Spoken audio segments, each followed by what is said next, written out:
I would like to begin by giving a content warning for sexual assault and suicide with no graphic detailing. When coming into this program, it was important to me that I make my family proud. These past few months, I've thought a lot about the way I was raised and my values.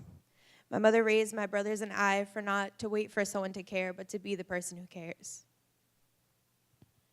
This semester, we had the opportunity to work on a human-centered design project.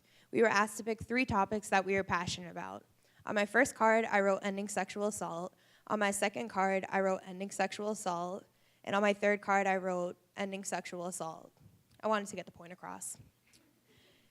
For those who may not know, sexual assault is intersectional. It is a crime that affects all of us, regardless of gender, race, religion, socioeconomic status, sexual orientation, and so on. It is something that has possibly impacted some of us in this very room.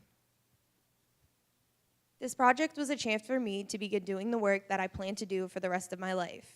My group and I focused on changing the judiciary system on college campuses, specifically when it comes to sexual assault. In the beginning of our slideshow, we shed light on survivors who committed suicide because their university refused to assist them after they had come forward about their experiences. For example, Thomas Francis Trey Malone, Lizzie Seberg, and Sherelle Javon Locklear. It was an idea I had brought to my group. I wanted the presentation to be impactful, and I wanted people to see their faces and hear their stories.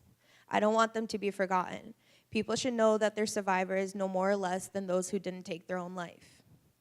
The morning of the presentation, I woke up to yet again another survivor from the University of North Carolina who stated, quote, "I would like everyone to know that today UNC let a rapist walk," end quote. During my presentation, I taped a piece of paper to my shirt that read, "UNC lets rapists walk free." This isn't the first time the University of North Carolina has failed its students in the case of a sexual assault. It added an extra purpose to the presentation, and it was important for me that people knew even just that morning another university had failed yet again another student, another campus, and another person, and this is why we're here. It all became real having the proposal in front of me, looking at what we wanted to see change on college campuses across America. There is no reason why I can't bring this back to my own university and understand what Becker is doing and what I wish Becker would do.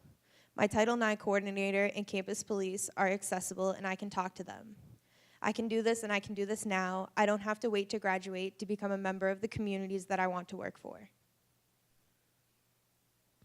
Looking forward, I don't want any survivor to ever be overlooked. I want them to be remembered. Most importantly, I want people to know that there are many more survivors like them, not only in universities, but in other establishments as well. People have whispered about this for far too long, and I don't want to whisper anymore, and I don't want to talk anymore. It's time to do something. My starting point is at my university. That's where I am right now, and it's easy as a college student to work locally. As I think towards graduation, I want to work with survivors of sexual and/or domestic assault. I'm going to be a victim's advocate for people who have been victims of sexual and/or domestic assault, move on to being a lawyer in the same specialty, and retire as a judge.